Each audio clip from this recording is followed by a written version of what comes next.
Hey guys, what's up? This is Dragon, and today we're going to be doing a video on the top 5 best supports for 6.20. Now, the last time I did this support tier list was in 6.16, so you know it's been a while. Things have changed, and I feel like the support tier list needs an update. Also, this video will be sponsored and edited by Pro Guides. Check them out for all your ranked game needs. Also, you can talk to them if you need some help. Now, with all that being said, let's get started. So first up, coming up number 5 is gonna be Thresh. This champion has played so much in, solo queue that everyone who wants to make sick plays and do all this fancy stuff with Thresh is gonna be your playmaker. He's a support who has a lot of damage, so if you want to carry, he's gonna be your support. I mean, his all-in potential is really good. All of his skills have offensive and defensive capabilities, and he's just generally good in every spot. Now, of course, if you can't land a hook or you can't really do the mechanics of Thresh, he's complete garbage, and you should be playing something else. But if you are a Thresh player, you can probably carry some games, especially in low elo. The only problem with Thresh is he kind of scales pretty bad into the mid game and late game compared to some other supports I'll be mentioning in this tier list, just because he's rather squishy and is kind of made for picks, not for team fights. And to be honest, I think he's a little overplayed in Challenger, and in solo queue I feel like there are better champions, but I mean, if other supports play him a lot, he's good, I guess. Personally though, I do think there's a lot of better champions than him. Like, if you suck in lane, he's not that useful afterwards. Well, I mean, he kind of is, but not as useful as some other supports. Anyways, here is a recommended build for him.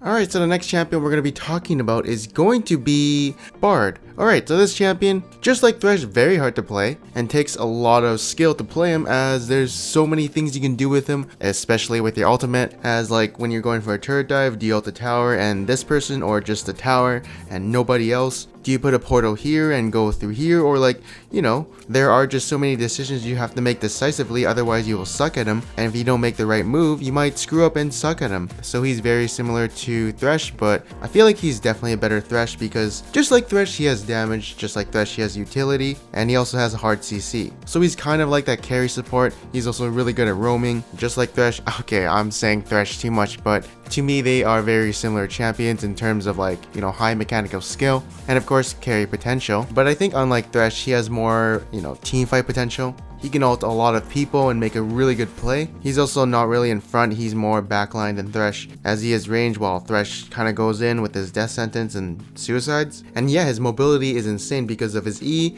his meeps around the map, or chimes, sorry. I'm not sure if he beats Thresh in the late game just because his scaling is a little weird and kind of relies on meeps, but Thresh is a little more tanky, I think. I don't know. I think they're very similar in the late game and mid game, but I feel like he just has more carry potential, and also, I feel like he's more useful than Thresh if he's feeding because he'll be a little bit more in the back line than Thresh would be, and he won't have to be a second tank in team fights, so he's just gonna survive in these team fights. And yeah, Bard, I think he's, a pretty good champion right now, especially Afromu's Bard. Anyways, here is a recommended build for him.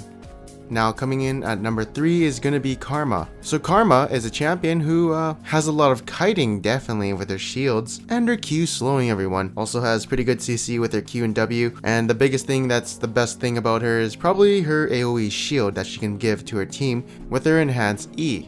And this also gives her mobility with her shield, so she's actually a pretty good roamer. And I mean, she's also not that useful if she's behind, because she has that AoE speed shield. Kiting is still great on her, and although she doesn't make picks like Thresh or Bard, she can definitely enable her team to do a lot of things. Disengage or engage with her AoE shield, poke and wave clear if needed, and also in the laning phase, really annoying as her poke is pretty good. And if you are playing an immobile AD carry, she can just, walk up to you and root you and set up for a gank for her jungler. Now you may be wondering, why don't I play her? That's because I'm too lazy to figure her out. But yeah, also if she's getting ganked, she can just, shield away, and it's pretty hard for the enemy to catch her or her AD carry. Anyways, here is a recommended build for her.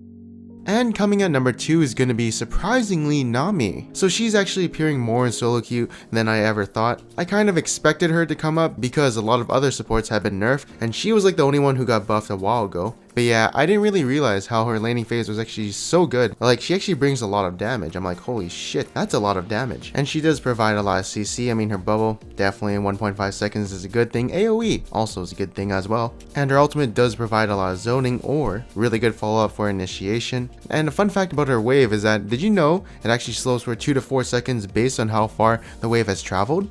I never knew that. I just thought it just slowed people, but oh, that's pretty cool. And it slows for 50 to 70 seconds based on its level. level, so I do say it's a pretty impactful wave if I do say so myself. And I mean, Windspeaker's Blessing is a really good keystone right now, so that's why all these like healing supports or shield supports are really good. And you may be wondering, why don't I play her? Well, it's because she's very similar to Sona. I don't like autoing people in the laning phase. That is definitely my one weakness when I play support. It's like, you know, for me it's all in or play passive. I don't know like the in between, so I can't play champions like Nami and Sona. It's just that like trading scenario. I don't know when to go in or when to back out. I just know I have to go all in or nothing, which are my type of champions, although Taric is a different story, but I'll get into that later. And yeah, I think Nami is actually one of the high caliber supports of solo queue right now. So if you know how to play her, know how to use her, I definitely recommend her. Anyways, here's a recommended build for her.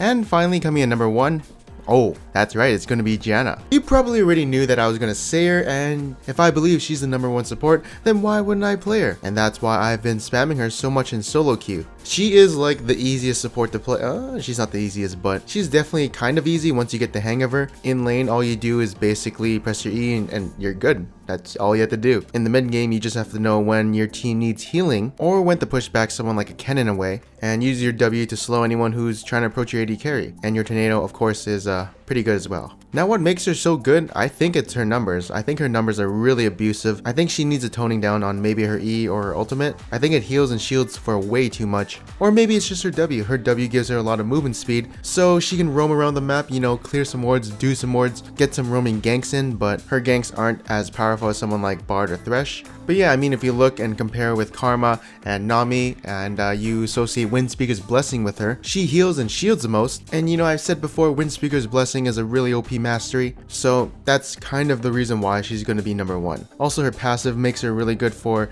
getting people around, leading the charge at certain points on the map, or just kiting in general. I mean, did you know it gives 8% movement speed to whoever is walking towards her? That's right, 8%, that's a lot. If it was just champions around her, of course, that would be OP, but of course, she's just OP in general, so yeah, really good champion. Her win rate is also high in every elo, so that's a good thing, and yeah, I think she's an OP champion. Anyways, here are the recommended runes and masteries for her.